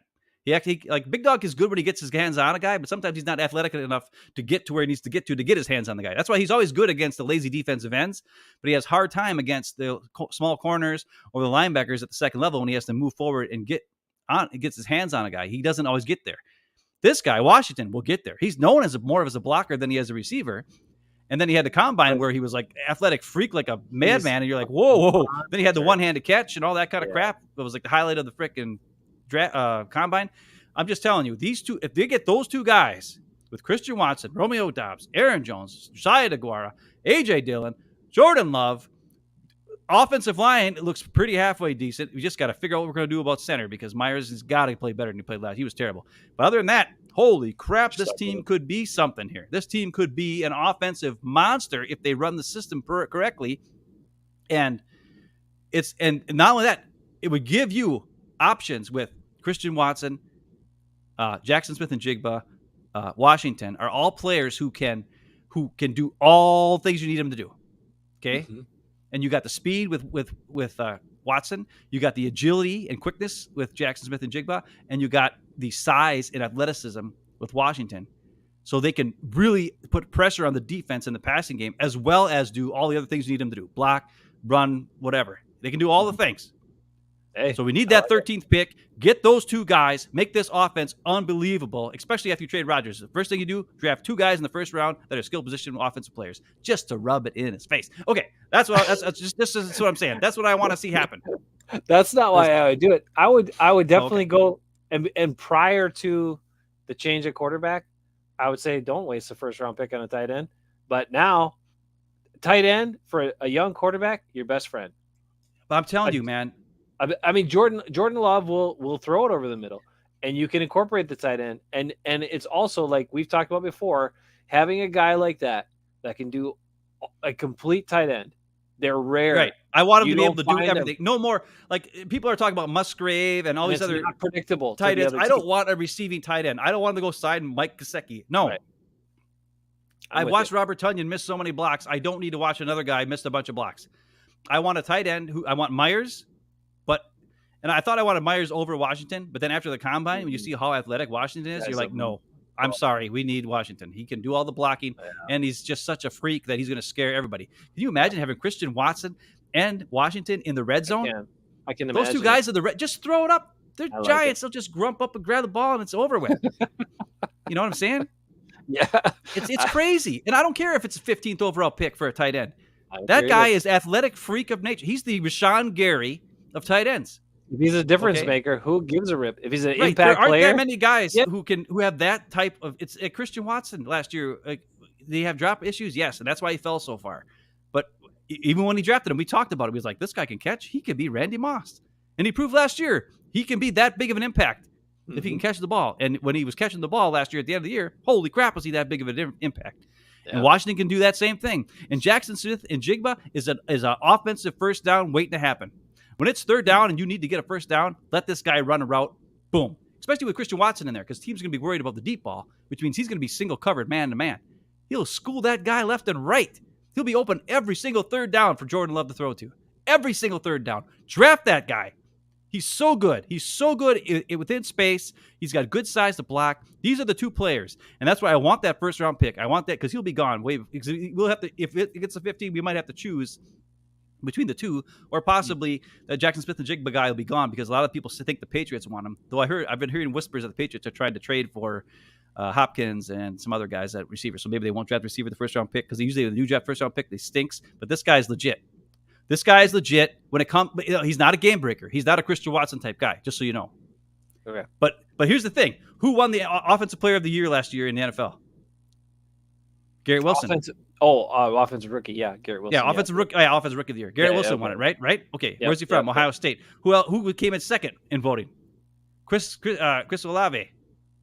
And where was he from? Ohio State.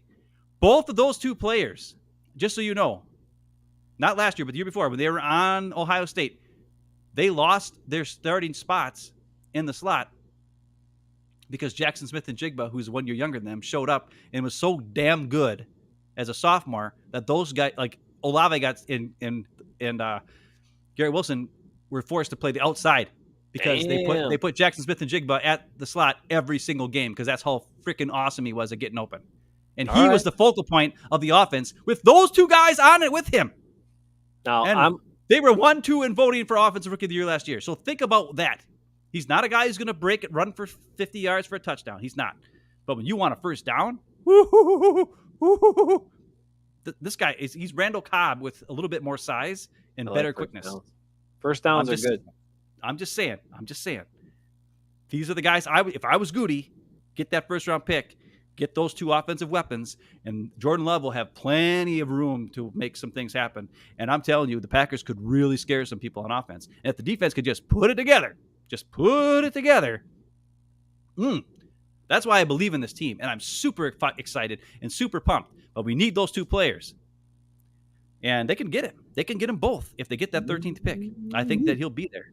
That Jackson Smith will be there at 13. And then they can take Washington at 15 and dominate the NFL, especially the NFC. And then Aaron Jones, people be so worried about those guys. Aaron Jones will be killing everybody. A.J. Dillon running up the gut, smacking dudes. Think about it. I am thinking about it. I want you to stay excited, but I also don't want you to be totally crushed when Goody drafts Goody will draft some cornerback. Yeah. Just so we need another corner. I know Goody. Listen, like I said earlier, Goody is not. I'm not a fan. We're not fans of Goody with this whole thing either. He's part of the reason why this whole mess happened. But Jordan Love. Corner again. What do you think? By the way, what do you think we're getting? What does everybody think we're getting here? Everybody's talking about the Packers should wait. Yeah, people saying the Packers should wait. I think they shouldn't. Because, like I said, I think Rodgers could change his mind in a heartbeat the next day and then tell the Jets, forget it, and then we're stuck with them. So just trade him already, Goody. Get it done. Yeah. Get it done. Don't wait. I mean, if they get a second-round pick, I guess. I mean, I know you really want the 13th pick, but I do because they want the pick. I think the sticking point, right, has been they want a first-round pick this year, and they just don't want to give him that. They might give him like a first next year, or I think what they want to, they want to do that. They want to do like a second or a first if they get to the Super Bowl or some crap like that next year. That's what they probably want to do. Yeah, but I don't want any conditional picks. Just give us the first round pick. We'll give you one Aaron Rodgers for the first round pick, and if you want our third, take it because we're gonna draft somebody who sucks anyways. Because I know that Goody always drafts crappy third round picks, other than Josiah Aguara. So let's just get over it, and we'll give you that. Come on. Why am I not the GM of the Packers? I would swear to God, I would have this team run freaking smooth dog. Like you would not believe. And by the way, Super Bowls. People talk about bringing Adrian Amos back. I've heard people talking about that. Seriously, come on. They're giving him $8 million. They're giving him $8 million on the cap right now to not be on the team. Why would they sign him back again? No. Guys. Adrian Amos he better not be on this team. Nor should any of the other guys who had void years on there, which is Tunyon, Big Dog, Amos, all those guys. They all had void years and Randall Cobb. None of them should be back because you're already paying for their cap hit now. Why sign them again? That's like double cap hit for the same player. It's just stupid. None of them should be back. None of them. That's like fiscally irresponsible, and you should be fired immediately if you do that. And I thought the Packers were going to go hard in on a safety in this new in the free agency, and they didn't. Or maybe they tried, but they couldn't match the money or something. I don't know. But holy crap! Look at this, Joshua George back in the house. Well, we haven't seen him in a long time. What's up? Because we're happy now. He came back. That's right. We're sorry, dude.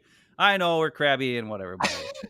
oh no! If Micah Hyde was still. Oh, we would, David. We would. You know, what else we'd have? We still have. Well, we'd have Matt Hasselbeck instead of. We never would have drafted Aaron Rodgers. We wouldn't have drafted Josh Myers either. Lucas Pat.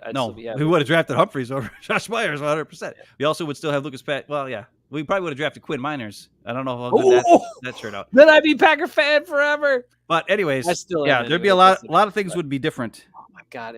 But we still wouldn't have Justin Jefferson though, because I thought Justin Jefferson sucked. I was totally wrong about that. You know what? When I'm wrong, I don't know if you're totally wrong because all they had to do was get physical. I know. With him at Lambeau that was awesome. That was awesome.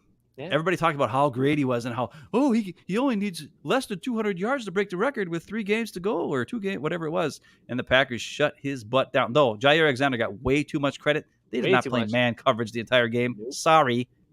No, they played zone half the game. He wasn't even on him half the time. He was only on him like 30. Watch the all 20. Yeah, watch the all 22. He wasn't even on him half the time. It was zone and then it was man back and forth. So, but what they did do was take him out of the game, and Kirk Cousins like, crap, what do I do? I don't know. And then it sucked. So that was awesome. But yeah. Oh man. Anyway, I'm excited too. I hope they can get a first round pick. I hope they can get the 13th pick, but I don't know. If I'll take it for me, I'll take a second. I'll take a second if that's what it ends up being. Because if you want to move up, the Packers have enough they can move up if they really want to get somebody, but they're probably only going to then get one of those guys. But if it comes down to one, give me the tight end. Give me that dude. Oh my God, he's just a monster. Well, here's the thing I would say. Actually, if it comes down to one at 15, I would actually, because I think there's some other tight ends who. Yeah, but they're not gonna. They're not gonna be. I know. It's the right. It's the thing about the complete tight ends. There's so few of them now that come into the league. There's so few guys that are good blockers, but also can be really impactful in the passing game.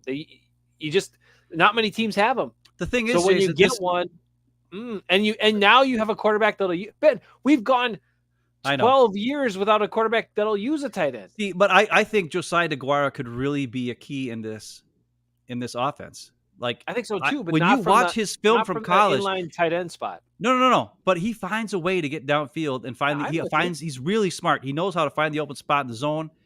And him and somebody said they saw Josiah DeGuara and Jordan Love hanging out the other day in Green Bay. It was like a couple weeks ago. Apparently, Josiah DeGuara just got married, by the way. A.J. Dillon was on Tom Grassi and Brandon Perna's show on Friday. And A.J. Dillon was saying that he was at the wedding, or was getting ready to go to the wedding of Josiah DeGuara. Oh, so nice. Because those guys all get drafted the same year. Yeah. DeGuara and A.J. Dillon and Jordan Love, they're all buddies. And they asked A.J. Dillon about the whole Aaron Rodgers, Jordan Love thing, and he's like, well, A-Rod is the greatest, and he said all that stuff. Yeah, and then at the end, he said, but you know what? Jordan Love is probably one of my best friends on the team, so I'd be really excited for him to get a chance to really show everybody what he can do. So it's exciting. That's all we all need. Exciting, but I don't know what we're gonna get. Right? We all need a chance. Yeah, you need an opportunity to show people what you can do. There are plenty of guys who don't get that chance. Yep. And one of them is Aaron Parker. He's probably out of the league by now, and it makes me sad because I thought he could really be something. He could be a better Allen Lazard. But there is guys like Allen Lazard who never, and Lucas Patrick, who weren't even drafted, but they got, and Donald Driver drafted really low or whatever, and just had a chance. Aaron Jones weren't expected to do anything. And then when they got their chance, they didn't let it go. And those are my favorite players of all time by far. Not the first round picks, second round picks, but it's interesting. I know we could get Tucker Kraft later, Lee. I know it. I know he checks all the boxes. No, Tucker Kraft is good. I also like Kuntz, or what's his name? He's from Old Dominion tight end. He looks pretty good in the later rounds. So, I mean, the thing is, Jason, the tight ends are really deep. There are some pretty decent blocking tight ends later on that can do some things. I get it. And you don't need the game breaker tight end because you have Watson and you have Watson. Yeah, he can game break. He can already do that for you. So we've got, and the best part is Watson is more than just the MVS guy. Yeah. He can do more, which makes him exciting, right? Yep. And because he can do everything, he doesn't have to come off the field, and he can take the top off. And if you have Washington, but I honestly think if I had a choice between Washington or Jackson Smith and Jigba at 15, I would take the wide receiver because he's just, like I said, I've watched so many drives end in the last 3 years with Rodgers. And we've watched the film, and there's times where guys are not getting open. This guy gets open. Period. His 3-cone was the fastest of the whole combine and one of the fastest ever. And his speed isn't, he's like a 4.6 or something for speed. He's not fast, but I mean, neither was Aaron Jones. He still makes plays. Yeah. Aaron Jones runs in a race against Tyreek Hill. He got blown away, right? Doesn't matter. Aaron Jones still makes things happen. He still averages over 5 yards a carry. And most of those yards are not because the guys are blocking for him. It's because he's just awesome. And this guy's just a player. Now, he was injured last year, like I said, and that kind of hurts where guys get injured all the time. We can't afford that. But I think the difference between him and other receivers, and I like saying Quentin Johnson because he's like a freak of nature. He's like a Christian Watson type guy. So if he's there, I mean, yeah, we could have 2 Christian Watsons. That'd be something else, have 2 big fast guys. But I don't know if he's the same. Like Christian Watson's a really, really good guy too. I don't know anything about that Quentin, whatever his name is. Laporta from Iowa. I'm coming around on him. I didn't like him on the tape, but a little bit. I don't think his blocking's that great, but his and I didn't think he seemed like a guy who's going to fall down after he catches it, but his combine looked pretty good in his drills. I was actually impressed with his combine drills. He's very smooth with the catch. He catches as he's running. A lot of guys stop their feet or think about stuff before they do stuff, and he's very smooth. His catching is very smooth. And who else is smooth? Christian Gonzalez, who Goody's going to draft. I know. Don't say that. Nolan Smith is too small, JJ. I'm telling you, the Packers will never draft Nolan Smith. Christian Gonzalez, a 6'2" cornerback who's got great speed and agility and smooth, but doesn't look like he gives much of a crap about playing football. I mean, he just doesn't show a lot of fire, but Goody is going to be enamored by his athleticism and his size, and he's going to think, well, Eric Stokes has come back from that injury, and we need another corner. Oh, my God, because we're going to move Rasul to safety, and which I'm in favor of. If that means that's what they do, and if that move gets Rasul to safety and then they dominate as a defense, okay, I'm down. Yeah, but here's the other thing. You just signed back Keyshawn Nixon, and we've watched him play in the slot. He's a damn good slot player. I know. He should be – we're paying him $6 million this year. He should be the starting slot and the starting return man. Yeah, I like it. And he shouldn't play any other special teams. Just start him at slot, start him at return man. And then you're looking at – you could have Rasul Douglas, Alexander – Keyshawn Nixon in the slot. Yep. Eric Stokes, maybe he'll come around. And then we got to figure out about the other safety. We got to get rid of Savage. I'm not sold on him. Savage. I'm not sold on him. I mean, I don't know. Maybe playing with Rasul would help him because Rasul is so aggressive, and I don't know. At least you got one guy that'll tackle then. Well, see, that's the problem. I forget who the comments came from, but somebody said Rasul has shown that he is definitely, a capable tackler. So that's another reason that they would consider the moved safety being a good fit. But the only thing I would say is sometimes he doesn't like to get in the mix. He likes to get in the mix when he's like on the edge covering a receiver and he sees it's like a quick pass. Yep. He loves to go in there and smack a receiver, but there's sometimes on running plays where he does not like to get in the mix. Like I see him slow down a little bit when there's like offensive linemen who might be blocking him. He don't like that. Sometimes he'll kind of be like, I'm not quite going to get there in time. Generally, as safety, you're not being blocked. You're pretty much free. I understand. Well, no, not when you're around the line of scrimmage. Well, yeah, but most of the time they're not going to have that safety at the line of scrimmage. I'm saying you don't want him at the line of scrimmage anyway. You want him back a little bit so he can see everything and do what he does, which is his freaking awareness and his vision of the field he's awesome. Is above almost anybody. You don't have to tell me. I got his jersey, dude. I bought his jersey. I'm not telling you. I'm saying it for everybody else. He's my favorite guy on the defense. I mean, come on. He was my favorite guy all last year, but let's face it, Aaron Jones he's back again. Aaron Jones is back. I should have bought the 33 jersey. I made the mistake, but that's okay. I still love Rasul Douglas too. All I could say is you should not have – I don't want to see the least aware defender and the most aware defender as starting safeties next year, okay? Let's take the least aware guy out of the mix. Well, you still got Eric Stokes. He might be even less aware than Savage. Actually, Stokes is pretty good if it's in front of him. Yes, it's in front of him, and he's actually a better player than Savage when the ball's in front of him. It's just when when it gets over the top of him, he loses it. Yep. And Savage loses it when it's in front of him. He loses it when it's behind him.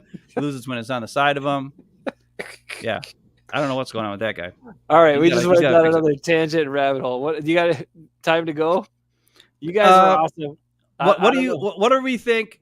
The last thing question I want to ask everybody is just what do we think we're going to get from Jordan Love?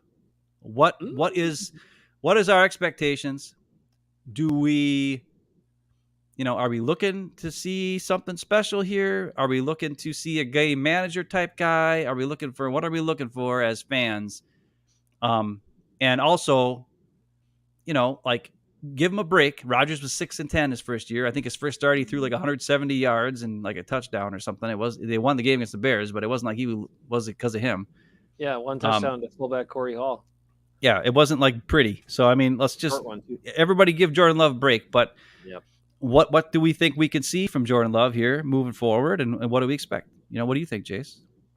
Well, look, what I want to see is just a guy who's going to run the plays, and then as he's shown a little bit in the game against Philadelphia, when he sees something to take an advantage of, or in the process of seeing a play how a defender is going to play him or something or play something, like he did to the whole shot to Aaron Jones and stuff like that, showing he has the ability and willingness to do that in those moments. But those are like the handful of plays during the game where you do that. The rest of the time, I want to see a dude. Number one, I want to see a guy who in the red zone hands the ball off and doesn't check to a pass. Number one, that's what I want to see first off. Number two, I want to see a lot more play action passing. And I want to see offense where we have motion and we screw up the defense because we're running guys in motion, and the defense always gets screwed up when you run guys in motion. And look how well it worked for Kansas City in the Super Bowl. So those three things I want to see, and I think Jordan Love will do all those things. And then I think he'll have success because in this offense, when it's run right, when you get it's just clear. It's like football, like everybody makes it out to be so hard, but it's not.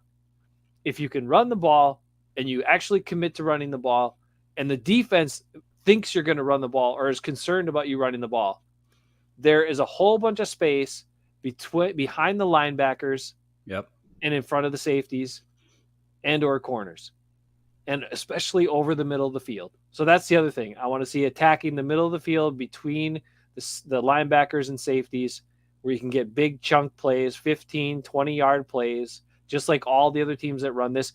And not only that, it's easy for the quarterback because it's always off play action. He has time because the defense is worried about the run. The linebackers suck up. His receivers get behind him. It's an easy, wide open guy. We get big chunk plays. And sometimes if it's to Christian Watson, that might be turned into a 60 or 70-yard touchdown play. That's what I want to see. That's all.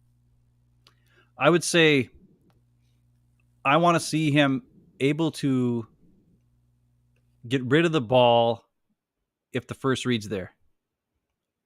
You know what I'm saying? Because for the longest time, we watched Rodgers always wants to make the big play. He'll sometimes on first down turn down the 5-yard completion and look for the big deep bomb. The problem is sometimes that 5-yard completion can turn into a 25-yard completion if you pinpoint accurate and the ball's caught the guy's in stride and he can run with it. We saw, that's exactly what happened to Christian Watson touchdown against the Eagles with Jordan Love. It was like a 9-yard pass. The guy took it for 60 yards, a touchdown. Doesn't happen every time. But the difference between what I want to see, I don't want to see Jordan Love fall in love with the air yards. I want to see Jordan Love fall in love with the yards, period. That's one thing Brett Favre was smart enough to figure out when he had Ahman Green. Doesn't matter if Ahman Green catches it on a 2-yard pass and takes it 30 yards for a touchdown. It still counts as a 30-yard touchdown for Brett Favre. Yep. And that's something that Aaron Rodgers never learned. He always wanted. He didn't like it. He didn't like it when it was too easy. I didn't really do anything on that play. I just kind of threw it out there and they ran with it. I want to see Jordan Love utilize the talents of his teammates around him. And what I really want to see is him be a leader of these guys. And we saw it last year a couple times. I can remember on the sideline one time, Romeo Doubs had a killer catch, and Jordan Love's over there just freaking on the sidelines, runs over there as fast as he can and gives him a high five, smacks him on the head. He's like, yeah, awesome catch, bro. And all this kind of stuff. And I think with him being the leader in the offseason last year and this young nucleus of guys really are gelling with him in the offseason. And I think that's part of the reason why the Packers weren't as successful last year at the beginning of the year, is because all of a sudden Rodgers just shows up and takes over, and it's like, wait a minute, well, okay, now we got to relearn everything when we were all comfortable with this other guy. You know what I mean? And then when you saw when Jordan Love came into the game, all of a sudden everybody's like, sweet, let's go, boom, boom, boom. Even against like the Vikings in the first game where they were getting creamed, and then he played at the end there. And by the way, Josiah DeGuara had a bunch of 2-3 catches in that game. That's where he got all his yards for the season. Otherwise, Rodgers hardly ever threw him the ball. So that's what I want to see. I want to see a guy who's willing to allow his teammates to make plays, not be the sole reason why the plays are awesome. I don't care. I want him to not care about air yards, just care about yards. And yeah, J.J. McQuaid, don't panic. Well, not even just run. The thing about Jordan Love in the past was he'd panic and just chuck the ball up. That's what he did the first year it happened when he got into games. He was making some bad decisions. He'd freak out and just be like, oh. Where I think last year he made some pretty smart moves about moving it out of the pocket. I do want to see him extend plays on third downs. Use your legs. You're 6'4" and you got some decent speed and some athleticism. You can get away. So that's some of the things that are really important. And that's why that's what I want to see. I just want to see a guy who's willing to run the offense, be accurate, be smart, take what's given, but also understand that you don't have to be everything. It's actually easier for you to get more yards and more touchdowns and your team to win if you can somehow utilize the guys around you who are the playmakers. And that's all I need to see from him. And hopefully Tom Clemens will get that into his head. And I'm glad Tom Clemens is back and Aaron Rodgers isn't. So what does that tell you? That tells you I think Tom Clemens really enjoyed coaching up Jordan Love last year. And I think he's ready to also enjoy. That could be another reason why Jordan Love looks so good. Maybe he had a different coach. Instead of having Aaron Rodgers' buddy coaching him, Luke Getsy, he had an actual quarterback coach coaching him. Justin Fields didn't look very good last year. Well, he looked good when he's running, but running quarterback. He's great running. Holy crap! So that's also, what I'm looking for. David, thank you. Yes, I also want to see no running the play clock down to 0 every time. I'm really excited about that. Actually, aren't you? Aren't all Packer fans excited to not see the play clock run down to 0 every time?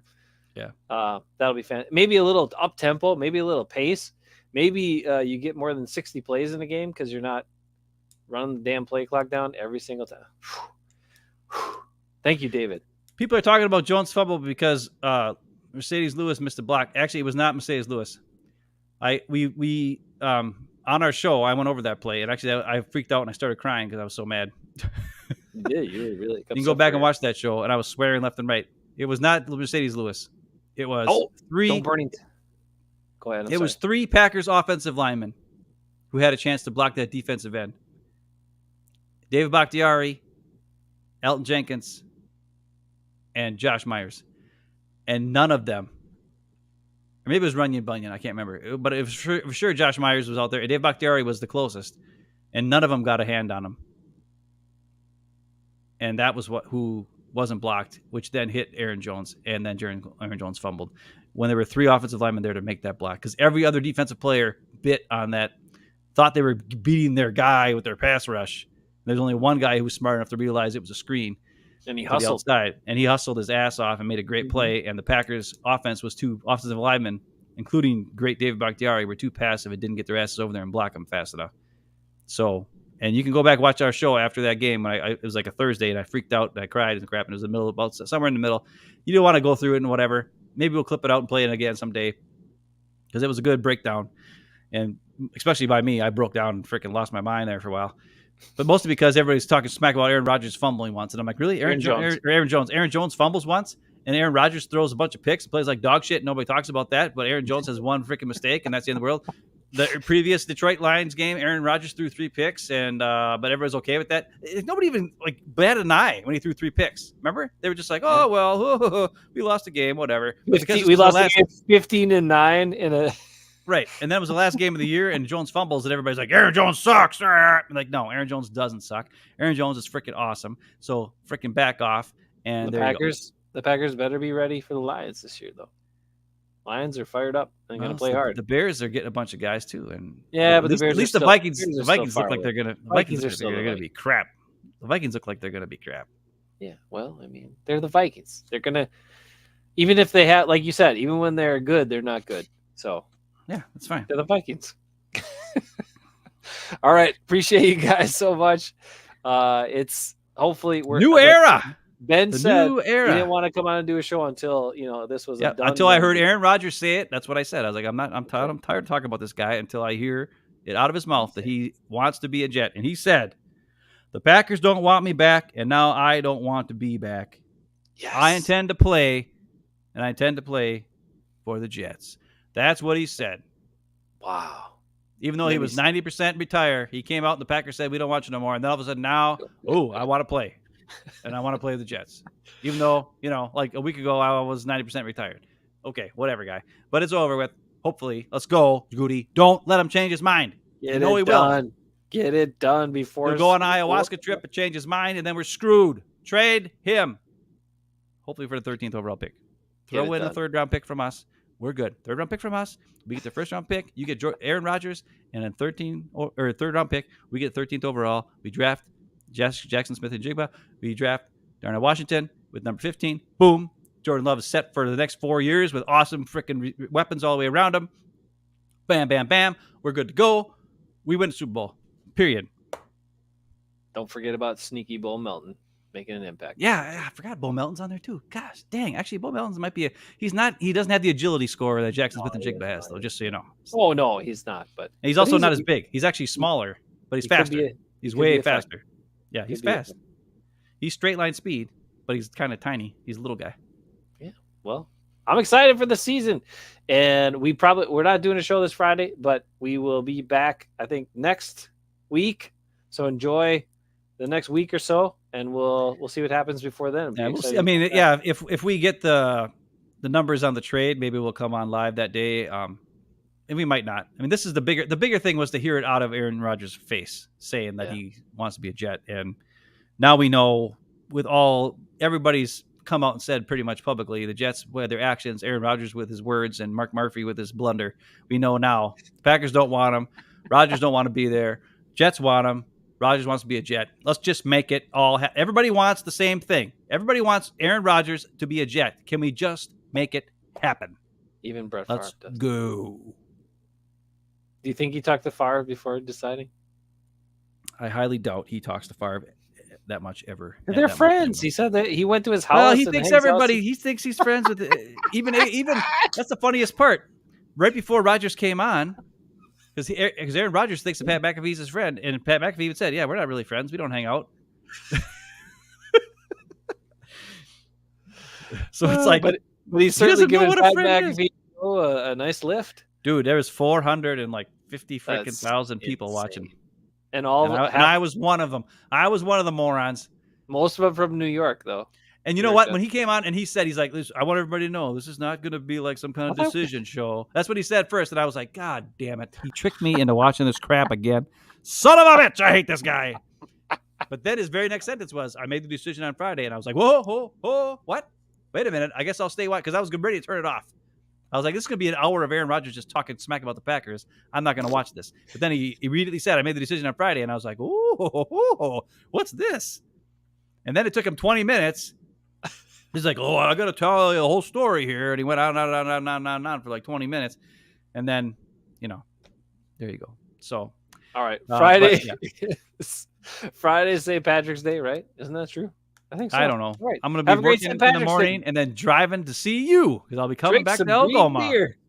See you and Mom and Dad, and we're going to do some stuff. We're going to move some stuff. I'll be sleeping on the I get to sleep on the top bunk or the bottom bunk there? Yeah, whatever you want. Or is my bed still in my old room? It's been a while since I slept on the top bunk. I don't care. Whatever you want. I'll try not to fart my sleep. Do you snore? I guess I snore real loud. I don't even know. I don't care. Whatever. I don't sleep that much, though. I only sleep like an hour of the night. So it'll only be like an hour where you don't sleep. All right. We'll figure that part off the show. All right. Worry about that. All right. Well, whatever. Hey. Whatever. So no show Friday. Enjoy your green beer and your St. Patty's Day and enjoy your Aaron Rodgers free season coming up soon. We're looking forward to talking more Packers next Friday. Still got one more step, but it's so close. I can taste it. My Packer love is coming back. My Packer fandom is coming back.